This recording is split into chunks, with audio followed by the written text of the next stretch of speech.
ناظرین، ایک دفعہ پھر ہم آپ کو اس پروگرام ماہ ہدایت میں خوش آمدید کہتے ہیں، اور اس میں بریک پہ جانے سے پہلے جناب اون رضوی صاحب اور جناب کامران حیدر رضوی صاحب نے شرکت کی کینیڈا سے اور کراچی پاکستان سے، اور اس وقت ہمارے ساتھ موجود ہیں حجت الاسلام مشہور معروف عالم دین علامہ محمد حسن معروفی صاحب قبلہ۔ السلام علیکم علامہ صاحب۔ السلام بہت شکریہ کہ آپ اس پروگرام میں آپ شرکت فرما رہے ہیں، اور آج کے ہمارے اس پروگرام کا موضوع جیسے کہ میں پہلے بتا چکا ہوں قرآن اور انسان ہے، اور ہم اس موضوع پہ علامہ صاحب سے جاننے کی کوشش کریں گے کہ ہم کس طرح سے قرآن اور انسان کے بارے میں معلومات حاصل کریں گے، اور اس کے اوپر خاص جو ہے ہمارا فوکس ہوگا کہ قرآن نے کس طرح سے انسان کو جو راہ دکھائی کہ کس طرح سے وہ فلاح پا سکتا ہے۔ تو اسی حوالے سے ہم گفتگو کریں گے، اور سب سے پہلا سوال علامہ صاحب آپ سے یہی ہے کہ رمضان المبارک میں اللہ رب العزت نے 4 کتابیں نازل فرمائیں، توریت، زبور، انجیل اور قرآن پاک۔ تو قرآن پاک میں اور ان 3 کتابوں میں کیا فرق ہے؟ بسم اللہ الرحمن الرحیم۔ یقیناً فرق کا لفظ جو ہے بہت وسیع مفہوم رکھتا ہے۔ آیا مضامین کے اعتبار سے فرق آدمی جاننا چاہتا ہے، یا اس کے جیسے وہ کتاب نازل ہوئی تھی اسی اعتبار سے، بقا کے اعتبار سے فرق دیکھنا چاہتا ہے؟ تو ظاہر یہ گفتگو پھر طویل ہوگی۔ جی، اگر ہم پہلے مرحلے میں یہ کہیں کہ اللہ کی کتابیں ہیں، یہ بے شک اللہ نے نازل فرمائیں، یہ اللہ کی کتابیں ہیں، بے شک، اور اللہ کے کتاب ہونے کے اعتبار سے کوئی فرق نہیں ہے، لیکن فرق اس اعتبار سے بہرحال پایا جاتا ہے کہ پہلی 3 کتابوں کو اللہ نے جیسی نازل کی تھی، یقیناً اس وقت جو پائی جاتی انہی ناموں سے وہ کتابیں نہیں ہیں۔ اس میں بہت زیادہ مضامین بدل دیے گئے ہیں، وقتاً فوقتاً جو ان کے ماننے والوں نے مطالب کو اس میں داخل کر دیا ہے، شاید ہی کچھ حصہ رہ گیا ہو جو اصل اللہ کی طرف سے نازل ہوا ہو۔ بالکل۔ رہی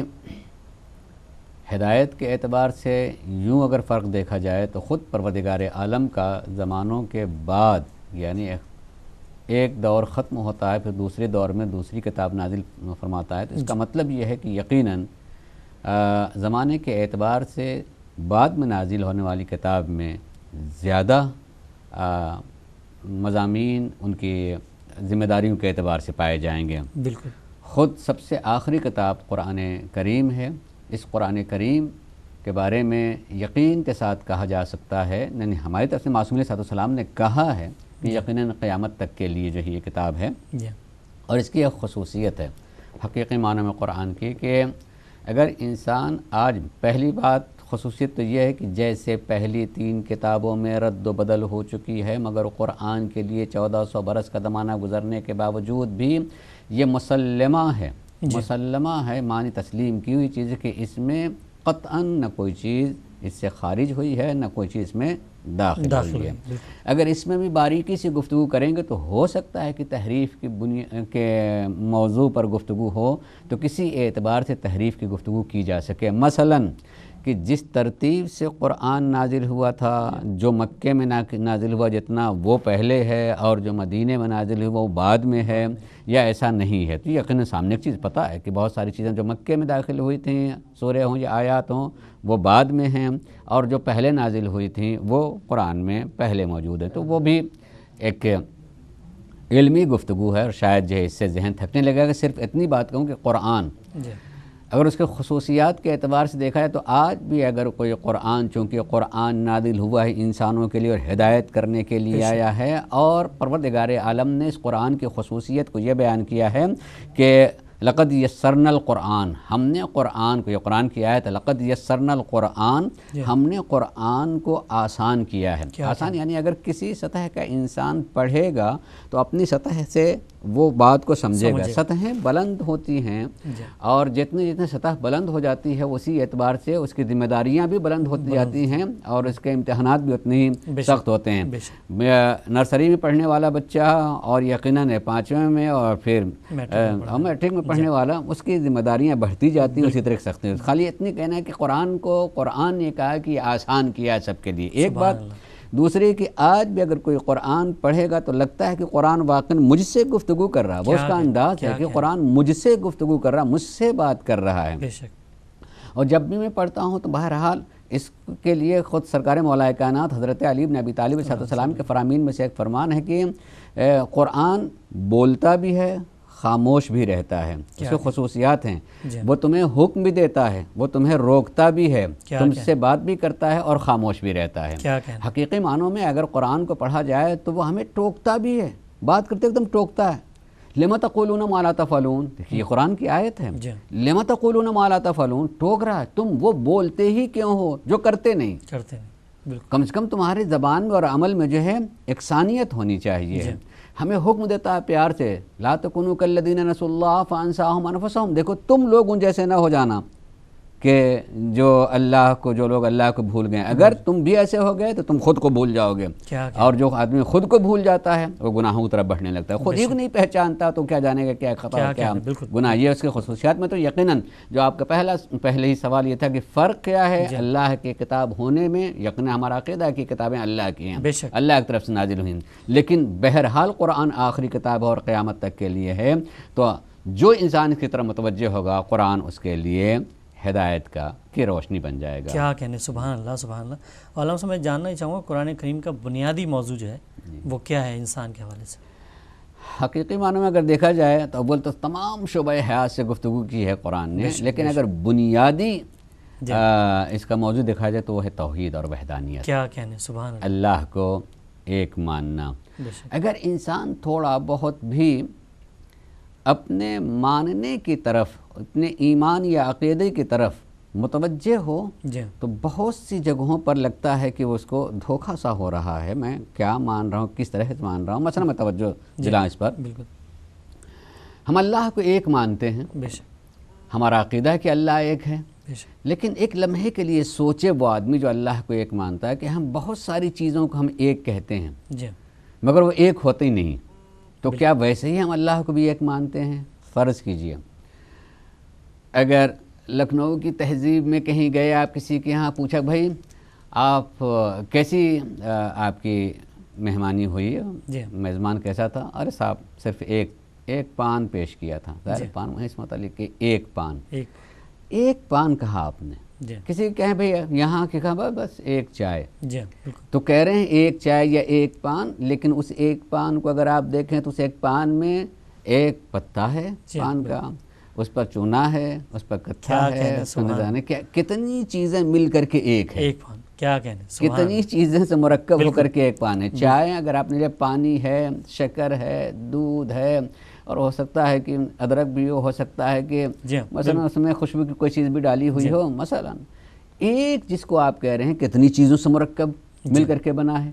ایک مرتبہ آدمی کو یہ سوچنا چاہیے کہ قرآن کا جو اصل موضوع ہے اللہ کی وحدانیت اور میں اللہ کو ایک مانتا ہوں، اللہ نہ کرے سوچے سمجھے کہ کہیں خدا نے کردہ میں اللہ کو ویسے ہی ایک تو نہیں مانتا ہوں کہ وہ اللہ جس میں علم ہے، جس میں قدرت ہے، جس میں صداقت ہے، تو جیسے آپ جو ہیں پان یا چائے کے لیے کہا کہ ایک ہے مگر اسی میں یہ ہے اور اسی میں یہ ہے اور اسی میں، ایسا اگر مان رہے ہوں گے اور یہ کلیئر آپ کے نزدیک نہیں ہوگا تو موحد نہیں کہا جا سکتا ہے، موحد نہیں ہے۔ تو بنیادی موضوع توحید ہے، اور واقعاً توحید کی طرف جو انسان متوجہ ہو جائے تو صرف ایک کا کلمہ نہیں پڑھتا ہے انسان، بلکہ اسی کے ساتھ سے قوم بھی ایک ہوتی ہے، نظریہ بھی ایک ہوتا ہے، وحدت ہوتی ہے، ہر چیز میں ہوتی ہے۔ دیکھا وہ بنیادی موضوع کیا کہنے، وحدانیت پر۔ بالکل علامہ صاحب یہ جاننے کی کوشش کروں کہ عہد حاضر میں دیگر آسمانی کتابوں میں اور قرآن کریم کو کیا فضیلت حاصل ہے؟ ہاں، قرآن کریم بہرحال اللہ کی آخری کتاب ہے، بے شک، جب اللہ کی آخری کتاب اور خود ہی اللہ نے اس کو آخر میں بھیجا ہے، بالکل آخر بھیجنا اس کا خود ایک فضیلت ہی ہے۔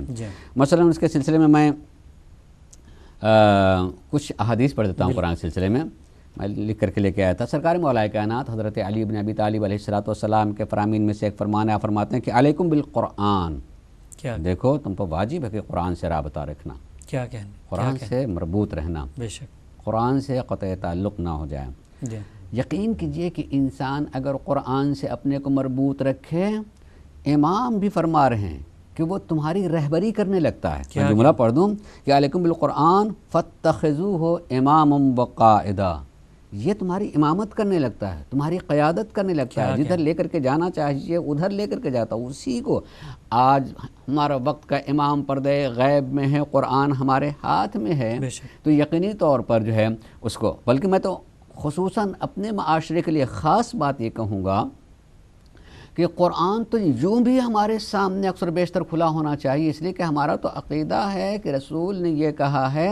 کہ القرآن مع علی والعلی مع القرآن، قرآن علی کے ساتھ میں ہے اور علی قرآن کے ساتھ میں ہے۔ آج اگر علی سامنے نہیں، جی چاہتا ہو کہ ہم علی کو دیکھیں تو قرآن کو لینا چاہیے، ہمیں قرآن کو کھول لینا چاہیے۔ گویا کہ ہم اگر اس کے الفاظ پڑھ رہے ہوں گے، اس کی آیتیں پڑھ رہے ہوں گے، تو یہ آیتیں نہیں، گویا کہ زبان علی سے ہم وہ چیزیں سن رہے ہیں جو کہتے چلے آ رہے ہیں۔ بے انتہا اس کی فضیلتیں وہ ہماری ہدایت کرتا ہے۔ اور اسی سلسلے ایک سے اور اس کی فضیلتوں میں مولا علی نے فرمایا کہ ان فیہ شفاء من اکبر الداء، دیکھو قرآن شفا ہے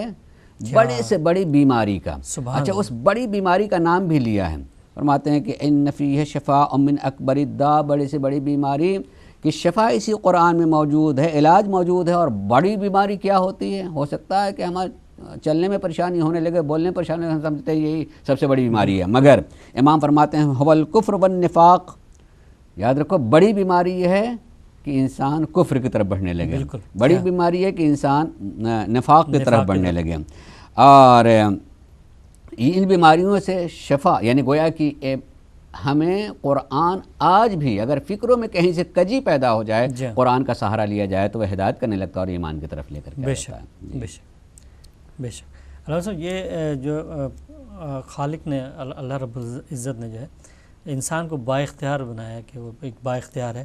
تو اب انسان کا اصل امتحان کیا ہے پھر؟ خود اختیار ہونے ہی امتحان ہوتا ہے، لیکن تھوڑی سی توجہ دلاؤں اب میں اس کی طرف۔ اور یقیناً انسان بھی اللہ کی تمام مخلوقات میں ایک عظیم ترین مخلوق، جس کو خلق کرنے کے بعد اللہ جیسی ذات نے جو اپنی ذات پر فخر کیا تھا، اور فخر کرتے ہوئے پروردگار عالم نے یہ کہا کہ فتبارک اللہ احسن الخالقین، کتنی بابرکت ہے اللہ ذات جو اتنی بہترین مخلوق کو اس نے خلق کیا ہے۔ انسان واقعاً خود انسان کے لیے آج نہ سمجھی ہوئی مخلوق ہے، انسان ہی نہیں سمجھ میں ہوں کیا، وہ اپنے سے کھویا ہوا ہے، اپنے سے غافل ہے، اپنے کو نہیں پہچانتا ہے کہ پروردگار عالم نے کتنے صفات سے اس کو مزین کیا ہے اور کتنی اس کو عظمت دی ہے، اس قدر اس کو عظمت دی ہے پروردگار عالم نے کہ اس کو ساری مخلوقات سے بہتر بنایا۔ میں تو اپنی بات کی تائید کے لیے، اور ابھی حدیث بھی پیش کرتا ہوں، اپنی بات کی تائید کے لیے کہہ رہا ہوں کہ آج کی دنیا میں اگر کوئی انسان کسی انسان کو اچھا پاتا ہے تو اس کی تعریف میں کیا کہتا ہے؟ ارے صاحب آدمی کیا بالکل فرشتہ ہے، آدمی کیا فرشتہ۔ ذرا غور میں اس کا مطلب کہ آدمی اس قدر پست ہو چکا ہے کہ اگر ہماری نگاہ میں بلند ہو تو فرشتہ بنتا ہے، جبکہ پیدا کرنے والے نے انسان کو فرشتے سے بہتر بنایا۔ کیا کہنے، سبحان اللہ، فرشتے سے بہتر بنایا۔ گویا اسی جملے سے اپنی شناخت ہونی چاہیے کہ گویا ہم اپنے عمل اور کردار سے یا اپنے بھول کر کے غفلت میں اتنی نیچے چلے گئے ہیں کہ اگر کوئی تھوڑا سا اچھا دکھائی دیتا ہے تو سب سے بلندی والا درجہ کیا دیتے ہیں؟ فرشتہ، جبکہ پروردگار عالم نے اس کو فرشتے سے بہتر خلق کیا ہے۔ مولا علی سے کسی نے پوچھا کہ فرشتے سے بہتر ہے کیسے؟ تو مولا علی نے فرمایا دیکھو اللہ نے فرشتوں کو پیدا کیا تو اس میں صرف عقل رکھی ہے، اس میں خواہشات ہیں ہی نہیں۔ بالکل ایسے جانوروں کو پیدا کیا اس میں صرف خواہشات ہیں، عقل نہیں ہے۔ اور انسان کو خلق کیا ہے تو پروردگار عالم نے اس میں عقل بھی رکھی ہے اور خواہشات بھی رکھی ہے، لہٰذا جس کی عقل اس کی خواہشات پہ غالب آ جائے وہ فرشتے سے بہتر ہو جاتا ہے، اور جس کی خواہشات اس کی عقل پہ غالب آ جائے وہ جانور سے گیا گزرا ہو جاتا ہے۔ بہتر اسی بنیاد پر ہوگا کہ اس کے عقل کام کرنے لگے۔ قرآن کریم نے انسان کو ایک بہت ہی ذمہ دار قوم بنایا ہے، ذمہ دار مخلوق قرار دیا ہے۔ سورہ رعد کی یہ آیت ہے، میں پڑھ رہا ہوں، تھوڑی سی تفصیل اس میں ہے کہ اللہ تبارک و تعالی انسان کے بارے میں اور اس کی ذمہ داریوں کے بارے میں کہتا ہے کہ انا عرضنا الامانۃ علی السماوات والارض والجبال فابین ان یحملنها، میں نے اپنی امانت حوالے کرنے چاہیے کن کے؟ آسمان کے، جی زمینوں کے، اور زمینوں پر پہاڑ جو ان کے حوالے کرنا چاہیے کہ یہ ذمہ داری، اس کو تم یہ امانت کو قبول کر لو۔ قبول فابین ان یحملنها، سب نے انکار کر دیا کہ نہیں یہ بہت بڑا بوجھ ہے، یہ بہت بڑا بوجھ۔ واشفقن منها، قرآن کی آیت ہے، اور خوف زدہ بھی ہو گئے کہیں یہ بوجھ ہمارے اوپر آ ہی نہ جائے، جی انکار کر دیا اور ڈرتے رہے کہ کہیں بوجھ ہمارے اوپر نہ ہے۔ لیکن اس کے فوراً بعد قرآن کہتا ہے وَحَمَلَهَا الْإِنسان، لیکن اس امانت کو انسان نے بڑھ کر کے اٹھا لیا۔ کیا کہنے، سبحان اِنَّهُ كَانَ ظَلُومًا جَهُولًا، مگر فوراً کہا کہ انسان بڑا ظالم بھی ہے اور بڑا جاہل بھی ہے۔ یہ دو اس کے منفی صفت بھی بیان کی۔ اگر حقیقی معنی میں اگر قرآن کے ان الفاظ کو آج پڑھیں اور اس دو صفت کا تذکرہ کر رہا ہے پروردگار عالم کہ ظالم بھی ہے، ظالم اس کہ ہم نے بڑھ کر کے اس بوجھ کو اٹھایا ہے، جی اور ہمیں اندازہ بھی نہیں کہ میرے دوست پر کسی چیز کی ذمہ داری بھی ہے، یہ بوجھ بھی ہے، بالکل بھولا ہوا وہ جانتا نہیں۔ خود میں اتنی بات کہوں کہ اپنے سے الگ کی ذمہ داری کو جاننا تو دور کی بات، جی اگر ہم اپنے چوتھے امام کے رسالے حقوق کو پڑھیں تقریباً اس میں 57 حقوق بیان کیے ہیں، سبحان اور اس میں جہاں شروع کیا اللہ کے حق کے بعد سے انسان کے اندر جو اعضاء اور جوارے ہیں ان کے حقوق کو بیان کیا ہے کہ دیکھو یہ تمہاری آنکھ ہے، اس تمہاری آنکھ کا تمہارے اوپر حق ہے، اس کو ادا کرنا کیا چاہیے۔ کہنے، کیا یہ تمہاری زبان ہے، اس کا حق ہے تمہارے اوپر، یہ کان ہے، اس کا حق ہے تمہارے اوپر، یہ ہاتھ ہے، یہ اس کا حق ہے تمہارے کے اوپر، یہ ہمارے قدم ہے تمہارے اوپر، اس کا حق ہوتا ہے، یہ تمہارا شکم ہے، حق ہے، یہ دماغ ہے تمہارے اوپر، حق ہے۔ میں ایک لمحے کے لیے سوچوں کہ ائمہ اطہار نے ہمیں حقوق بتائیں، دوسرے اپنے سے باہر کے تو لوگوں کے بارے میں سوچنا دور کی بات، میں اپنی آنکھ ہی کے حق کو نہیں جانتا، میں اپنی زبان کے حق کو نہیں جانتا، میں اپنے کان کے حق کو نہیں جانتا۔ خالی امام نے ان چیزوں کے لیے اشارہ کہ ذرا ایک لمحے کے لیے سوچو، یہ آنکھ دروازہ ہے، کیا کہنے، یہ کان ایک دروازہ ہے، یہ تمہارا ایک منہ ایک دروازہ ہے، تو اتنا تو خیال کرو کہ اس دروازے سے دل تک کیا چیزیں جا رہی ہیں، کیا کہنے، سبحان کیا اللہ، چیزیں جا رہی ہیں، سوچو ان حقوق بے پر۔ شک، یعنی سب سے سامنے کا حق یہی دکھائی دے رہا کہ ان دروازوں سے کوئی ایسی چیز دل کی دنیا میں نہ پہنچائیں جہاں وہ آباد ہونے کے لائق نہیں ہے، وہاں نہ رکھا جائے۔ تو ایک ذمہ دار قوم بتایا ہے، ایک ذمہ دار مخلوق قرار دیا ہے انسان کو، اور انسان نے اس ذمہ داری کو قبول کیا ہے۔ تو ایک انسان کو اپنی جگہ جاننا چاہیے کہ واقعاً میری ذمہ داریاں کیا ہیں، ان ذمہ داریوں کو سمجھے۔ اگر وقت ہوگا تو میں ذمہ داریوں کچھ بیان کروں گا، ورنہ کوئی سوال ہو تو کر لیتے ہیں۔ جی میں اس کو تذکرہ کر رہا ہوں کہ اگر انسان ان ذمہ داریوں کی طرف متوجہ ہو کہ واقعاً ہماری ذمہ داریاں کیا ہیں، تو ایک ذمہ داری اس کی اپنے معبود سے رابطے سے متعلق، اس کا ایک رابطہ اپنے خالق سے ہے، اس کا ایک رابطہ اپنے نفس سے ہے، اس کا اپنا رابطہ اپنے گھر سے ہے، اس کا اپنا رابطہ ایک زمین آسمان ہر چیز سے اس کا ایک رابطہ ہے۔ ان سارے حقوق میں سب سے پہلے یہ چھٹے امام کا قول ہے، چھٹے امام فرماتے ہیں کہ یہ تمہارے رابطے کتنے، پہلا رابطہ تمہارا اپنے معبود سے رب سے ہے، تو کیسا ہونا چاہیے؟ فرماتے ہیں وَكُن مَعَ اللَّهِ بِالصِّدْقِ، دیکھو تمہارا رابطہ اور رویہ اللہ کے ساتھ صداقت کا ہونا چاہیے، سبحان اللہ، سچا بالکل ہونا چاہیے۔ ایسا نہ ہو کہ تم زبان سے تو کہہ رہے ہو کہ میں مان رہا ہوں، مگر تمہارا عمل کہیں سے نہیں کہہ رہا ہے کہ تم مان رہے ہو۔ میں اس کے لیے معمولاً چونکہ میرا کام بولنا، میں بولتا ہوں، کہیں شاید تذکرہ کیا ہوگا مگر بات آگی تو کہہ رہا ہوں کہ آج کے زمانے میں ہم گاڑی چلاتے ہوئے سڑک پہ جا رہے ہیں، خالی جو ہے ایک جگہ ایک علامت دیکھی کہ کیمرہ لگا ہوا ہے، اور وہاں اسپیڈ دیکھی کہ یہ اسپیڈ اتنی ہے، ہم اس سے زیادہ تیز جا رہے تھے، جیسے ہی دیکھا بڑی تیزی سے بریک لگا لیا، حالانکہ ہم نے کیمرہ نہیں دیکھا ہے، خالی ایک علامت کیمرے کی دیکھی ہے اور لکھا ہوا ہے کہ اتنی اسپیڈ ہونی چاہیے، علامت کیمرے کی لگے کہ ورنہ آگے آپ کی رفتار جو ہے محفوظ کر لی جائے گی۔ اس دنیا کے انسان نے ایک چیز بنائی ہے جس کو ہم کیمرہ کہتے ہیں، یعنی ایک آنکھ ہے جو ہم پر نگاہ رکھے ہوئے ہے، انسان نے بنایا ہے، جو غلطی بھی کرتا ہے، جو دھوکہ بھی دے سکتا ہے، جو کہہ بھی سکتا ہے کہ چلو اس طریقے سے لوگوں کو ڈرائے رکھو، مثلا سارے امکان پائے جاتے ہیں کہ اس طرح کی چیز ہو، لیکن اس کے باوجود بھی پہلا کام جو کر رہا ہے انسان کیا کر رہا ہے؟ جلدی سے بریک لگاتا ہے، ہو سکتا سچ ہی ہو، ہو سکتا یہ سچ ہو۔ کیوں ایسا کرتا ہے؟ اس لیے جو جرمانہ بیان کیا گیا ہے وہ یہ کہ اتنے پوائنٹ تمہارے لائسنس کٹ جائیں گے، مثلا اتنے پیسے یا اتنا پوائنٹ جو تمہارا کٹ جائے گا۔ تو آدمی جو ہے اس خیال سے کہ کم سے کم اگر خالی پیسے کی بات ہوتی تو سوچ لیتا کہ چلو پیسے کی بات اللہ دیا ہے دے دیں گے، لیکن ڈرتا کس سے ہے کہ لائسنس بھی نہ ختم ہو جائے اتنے پانچ جمع کر کے۔ مطلب کیا ہوا؟ مطلب یہ ہوا کہ وہ اپنے اس کاغذ پر کوئی بدنما داغ نہیں دیکھنا چاہتا ہے، نا داغ نہیں چاہتا۔ اگر انسان کی بنائی ہوئی آنکھ پر انسان کو اتنا عقیدہ ہو اور وہ اپنے مستقبل کو سوچ کر کے اپنے نام عمل یعنی مثلا اپنے لائسنس کو خراب نہیں کرنا چاہتا ہے، اللہ کہتا ہے لا تأخذہ سنۃ ولا نوم، نہ اس کو نیند آتی ہے نہ اونگ آتی ہے۔ وہی نہیں، اس نے جو یہاں اپنے ولی معین کیا ہے جو پردہ غیب میں ہیں، وہی ہم سے کہتے ہیں اگر تمہاری آنکھ مجھے نہیں دیکھ رہی ہے تو ہرگز یہ نہ سوچنا کہ میں تمہیں نہیں دیکھ رہا، یعنی اللہ دیکھ رہا ہے، ولی خدا ہمیں دیکھ رہا ہے، مگر ہم اپنے عمل سے بتائیں کیا واقعا ہمارا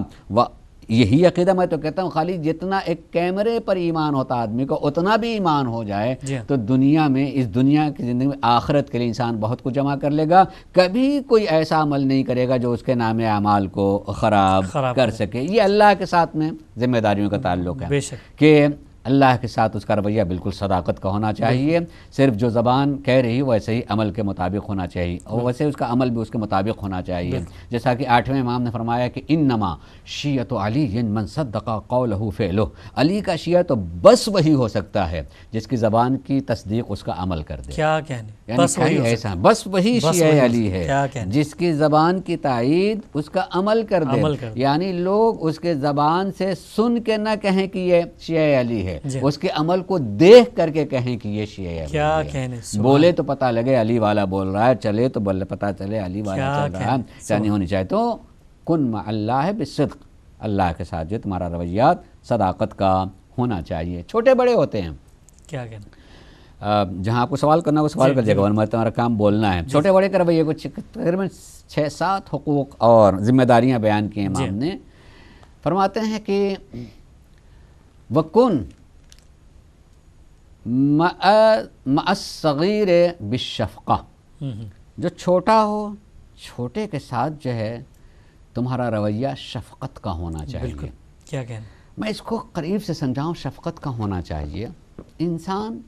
جہاں رہتا ہے ہو سکتا ہے اس کے پڑوس میں اس کا رشتہ دار ہو، ورنہ ایک پڑوسی ہے مسلمان مثلا، یا اگر کوئی بھی اس کا پڑوسی ہے، حقیقی معنوں میں دیکھیے گا جب گھر اور خاندان کے اختلافات ہوتے ہیں تو عام طور سے بچوں سے ہوتے ہیں۔ بالکل معلوم ہے کہ فلاں کے بچے نے فلاں کے ساتھ کر دیا، فلاں کے باپ نے ہمارے بچوں کے ساتھ نہیں کر دیا، وہ اختلافات اور قدورت نفرت انہی چیزوں سے ہوتی رہتی ہے۔ لیکن امام فرما رہے ہیں کہ اگر اختلافات انہی سے ہو رہے ہوں نا تو انہی بچوں ہی سے اختلافات دور بھی ہو سکتے ہیں۔ کن مع الصغیر بالشفقہ، کوئی بھی چھوٹا ہو اس کے ساتھ شفقت اور محبت کا رویہ اختیار کرو۔ کیسے؟ مثلا فرض کیجئے کہ ایک ہمارے پڑوسی سے جو ہے اختلافات ہیں، قدورت ہے، بالکل نفرتیں ہیں، بول چال نہیں ہے۔ معلوم ہوا کہ جب ہم گھر کی طرف آ رہے تھے اپنی گلی میں موڑے، دیکھا کہ ہمارے پڑوسی کا بچہ دوڑ کر کے جا رہا تھا، اس کو ٹھوکر لگی، گر گیا، رونے لگا۔ اب میں خالی یہ سوچوں کہ پڑوسی کا بچہ ہو سکتا ہے اور لڑائی ہو جائے، کہیں اس نے مار دیا، نہیں، رونے لگا، ہم نے اس کو گود میں اٹھایا اور جتنی ایک بچے سے شفقت اور محبت کرنی چاہیے ہے اس کے آنسوں کو صاف کیا، اس کے گرد و غبار کو صاف کیا، اور اس کے ماں باپ کے آنے سے پہلے اس کے رونے کو ہم نے ہنسی میں تبدیل کر دیا۔ سبحان اللہ، بالکل یقین کیجئے کہ ان والدین کے دل میں جو نفرت یا قدورت ہوگی اپنے بچے کو اس کی گود میں دیکھ کر اور اس کو ہنساتے ہوئے دیکھ کر کے جو اس کی نفرت میں کمی پیدا ہو جائے گی۔ کون مع الصغیر بالشفقہ، یعنی قدورتوں کے طہارت کا ذریعہ ہے بچوں کے ساتھ محبت سبحان اللہ، سبحان اللہ، کیا اس لیے ہماری ایک ذمہ داری ہوتی ہے کس اعتبار سے اپنے بچوں سے محبت کرنا ہر ایک کو آتا ہے، بے شک لیکن یہ کہ قوم کے بچے کو، ملت کے بچے کو، پڑوسی کے بچے کو جو ہے اپنا بچہ سمجھتے ہوئے اس کے ساتھ وہ رویہ اختیار کرنے کو اس کا دل جو ہے پاک و پاکیزہ ہونے لگے۔ بالکل۔ اور فرمایا کہ وَكُن مَعَ الْكَبِيرِ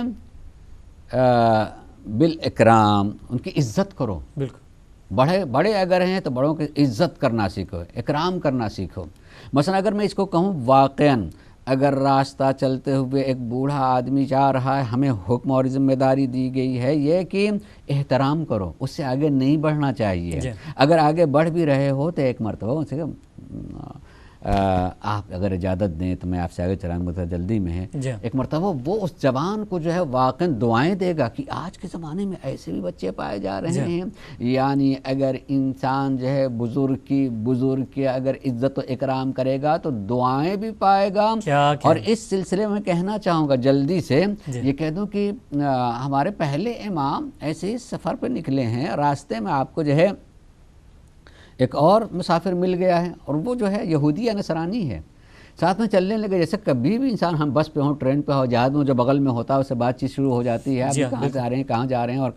کہاں رہتے ہیں، اس طرح سے اس سے پوچھ لیا کہ آپ کہاں جا رہے ہو، تم کہاں جا رہے ہو، مثلا اس طریقے سے دونوں نے اپنی اپنی منزل بتائی، تو اس نصرانی یہ بات کی کہ اس کا مطلب کہ ہم فلاں جگہ تک جو ہے ساتھ میں ہوں گے اور اس کے بعد راستہ بدل جائے گا، آپ اپنے راستے پہ ہمیں۔ جب وہ جگہ آگے بات کرتے کرتے تو جب اس کے راستہ آیا تو اپنے راستے پر چل پڑا، امام بھی اس کے پیچھے چل پڑے، اس کو ہنسی آ گئی، آپ باتوں میں اتنا مگن ہو گئے کہ اپنا راستہ ہی بھول گئے۔ امام نے مسکرا کر کے کہا کہ نہیں، جو راستہ بتانے آتا ہے وہ راستہ بھولا نہیں کرتا۔ کیا کہنے، سبحان اللہ۔ یعنی کیا؟ آپ ہی نے کہا آپ کو کوفے جانا ہے، مجھے پتا ہے مجھے کوفے جانا ہے، کہا کوفے کا راستہ یہ ہے، کہا نہیں، میرا دین، میرا مذہب، میرا مسلک مجھ سے یہ کہتا ہے کہ جب اپنا ساتھی جو ہے اپنے سے چھوٹنے لگے تو اس کے احترام اور اکرام میں تھوڑی دیر اس کو چھوڑنے کے لیے جانا چاہیے۔ سبحان اللہ، سبحان۔ میں اپنے دین پہ عمل کرا، وہ کھڑا ہو گیا، ایک دم سے رک گیا، اور رک کر کے ذرا پھر سے کہیں بھائی میرا مذہب کہتا ہے یہ، اس کو عزت دینی چاہیے، ساتھی اتنی دیر کا تھوڑی دور اس کو میں عزت دینے کے لیے تھوڑی دور چھوڑنے کے لیے جا رہا ہوں۔ اترا اور ایک مرتبہ کہا کہ آپ اپنے دین کا کلمہ پڑھیں، جس دین میں زندگی کے ایک ادنا رخ پر حکم پایا جاتا ہے یقیناً جو ہے وہ دین بڑا جامع ہوگا۔ امام صاحب ذوالفقار تھے مگر ذوالفقار سے ڈرا کے نہیں تبدیل کیا ہے، کردار کی تلوار جو چلیں، کردار کی تلوار سے جائیں۔ تو یہ انسان ذمہ داریوں پر عمل کرے اور جتنی ہماری ذمہ داریاں ہیں یہ کہے کہ ہمارا دین کہتا ہے، اس لیے میں کر رہا ہوں، تو دوسروں تک بھی پیغام پہنچا سکتا ہے۔ کیا کہنے، سبحان اللہ۔ اور یہ آخری سوال میں آپ سے جاننا چاہوں گا کہ جب رمضان کا مبارک مہینہ شروع ہوتا ہے تو ہم دیکھتے ہیں کہ بہت زیادہ تلاوت سنائی دیتی ہے اور بہت لوگ، لیکن قرآن جیسے ہی رمضان چلا جاتا ہے تو اس کو پھر لپیٹ کے رکھ دیا جاتا ہے۔ تو انسان کا جو کیا فرائض کیا ہیں قرآن کے حوالے سے اور رمضان کے حوالے سے، کہ اس کی کیا ذمہ داری ہے، کہ کیا وہ قرآن مجید جو ہے صرف رمضان کی حد تک ہی مطلب ہمیں دکھائی دے اور سنائی دے، یا بعد میں بھی اس کے لیے کیا کرنا چاہیے ہمیں؟ چلیے، تو بڑا اہم اور بڑا سماجی مسئلہ ہے، اس میں دو تین رخ پتر جو ضرورت میں سمجھتا ہوں اس کو بتا دوں۔ اول تو قرآن انسان کی زندگی میں ہونا چاہیے، بہت قریب قرآن ہونا چاہیے، اس لیے قرآن جو ہے نور کا نام ہے، شفا کا نام ہے، واقعاً ساتھ دینے والے کا نام ہے، بڑی اس کی برکتیں ہوتی ہیں۔ یہاں تک کہ امام نے فرمایا ہے کہ جب تم تلاوت قرآن کرو تو آواز سے کرو۔ ہم کبھی کبھی صرف نگاہ سے پڑھتے ہیں، پڑھنا وہ بھی نگاہ سے، عام تو پڑھ رہے ہیں، چند لوگ بیٹھے ہوئے ہیں نگاہ سے پڑھ رہے ہیں، ہم پڑھ رہے ہیں، یا اگر واقعاً زبان چل بھی رہی ہو تو آواز نہیں نکل رہی ہے۔ بالکل ایسے امام کہتے ہیں جب قرآن پڑھو تو آواز سے پڑھو، اس لیے کہ یہ آواز کانوں کے ذریعے سے جہاں اترتی ہے وہاں بھی اثر رکھتا ہے، وہاں بھی اثر رکھتا ہے۔ ایک بات اور دوسری کیا فرمایا، جملے ہی پڑھ دو کہ نبروا بیوتکم بتلاوت القرآن، تم اپنے گھروں کو قرآن کی تلاوت سے روشن و منور کرو۔ یعنی ایک طرح کی تاریکی، یہاں ہم تو تصور بھی نہیں کر سکتے اپنے ملک کی لائٹ چلی گئی، تاریکی ہو گئی، مثلا رہتا ہے تو روشنی ہی روشنی ہے، لیکن اس کے باوجود بھی کہنا اور قیامت تک کے لیے یہ امام کا قول ہے کہ اپنے گھر کو روشن کرو۔ اس کا مطلب یہ ہے کہ ایک تاریکی ہے، وہ بے ایمانی کی کہہ لیں، بے عقیدتی کی کہہ لیں، فراموشی کی کہہ لیں، غفلت کی کہہ لیں گے، اس ساری چیزوں کی تاریکی کو اگر دور کرنا ہو تو قرآن کی تلاوت سے آ جاتا ہے۔ اور امام نے فرمایا کہ جہاں تلاوت قرآن ہوتی ہے وہاں برکت کے فرشتے آتے ہیں، بند کر دیا ختم ہو جاتے ہیں، قرآن کی تلاوت نہیں ہوتی تو یہ فرشتے بھی وہ جگہ چھوڑ دیا کرتے ہیں۔ یعنی تلاوت قرآن بھی اپنے فائدے کے لیے آدمی کرتا ہے، فائدہ پہنچاتا ہی یہ قرآن۔ کیا کہنے رہا جو آپ نے رخ پیش کیا ہے کہ ماہ رمضان میں لوگ قرآن پڑھتے ہیں پھر رکھ دیتے ہیں، بہرحال ماہ رمضان ربیع القرآن ہے۔ سرکار نبی کریم نے فرمایا کہ یہ ربیع القرآن یعنی قرآن کے بہار کا مہینہ ہے، یہ اس میں پڑھنا چاہیے۔ اور سرکار نبی کریم نے ماہ شعبان میں کے آخری جمعے میں جو خطبہ دیا تھا اس خطبے میں یہ فرمایا تھا کہ ماہ رمضان میں اگر کوئی شخص قرآن کی ایک آیت کی تلاوت کرتا ہے تو اس ایک آیت کی تلاوت کا ثواب پورے قرآن کے پڑھنے کا ثواب ملتا ہے۔ بے شک بالکل، پورا پورا قرآن پڑھے گا جتنا ثواب ہے اس کے ایک آیت بھی پڑھنے کا۔ میں کم سے کم جہاں سے میرا تعلق ہے وہاں میں جانتا ہوں کہ عجیب سی چیز پھیلی ہوئی ہوتی ہے کہ قرآن میں ارے بھائی ہم نے قرآن اس لیے نہیں شروع کیا کہ وہ ختم کرنا پڑے گا، بالکل ختم کرنا پڑے گا کہ ارے تم نے قرآن شروع کرو اور ماہ رمضان قرآن ختم نہیں کیا، تب میں جانتا ہوں کہ میں ختم نہیں کر پاؤں گا، اس لیے یہ شیطان بہکاتا ہے۔ شیطان، اللہ کے رسول تو کہتے ہیں کہ اگر ایک آیت پڑھ بھی لوگے تو اس کے پورے قرآن کا ثواب ملے گا، اور اس نے اس کے الٹے تصور تمہارے ذہن میں لا کر کے کہ قرآن پڑھو گے تو ختم کرنا پڑے گا، لہذا قرآن ہی نہیں پڑھنے، اس نے ہمیں ثواب سے محروم کیا ہے۔ انسان سے جتنا بھی ہو سکے میں تو کہتا ہوں کہ شاید پورے ہی رمضان میں ایک آیت ہی پڑھنے کا ہو تب بھی، ورنہ بول کیوں ہے اتنا انسان مصروف، قطعاً نہیں مصروف ہے، روزانہ 2 4 10 آیات اس کو پڑھنی چاہیے۔ بہار ہے قرآن کی کہ اس میں جو ہے انسان اس کو اپنی زندگی میں لے کر کے آئے، وہ ہمارے لیے نور بھی بنتا ہے، ہمارے لیے شفا بھی بنتا ہے اور ہدایت کا ذریعہ بھی بنتا ہے۔ لہٰذا اس بہار قرآن کے مہینے میں قرآن سے دور رہنا رہا۔ تیسرا رخ جو آپ نے کہا کہ اور مہینے مجھ سے دور ہو جاتے ہیں، یہ بدقسمتی ہے، یہ بدنصیبی ہے، ایسا نہیں کرنا چاہیے ہے۔ یقیناً جتنی بھی توفیق ہو اس کے لیے ایک طویل حدیث میں نے دیکھی ہے، روایت ہے کہ انسان اگر مثلاً فرض کیا روزانہ جو ہے 10 آیتیں پڑھتا ہے، اس کا اپنے کو عادی بنا لیتا ہے،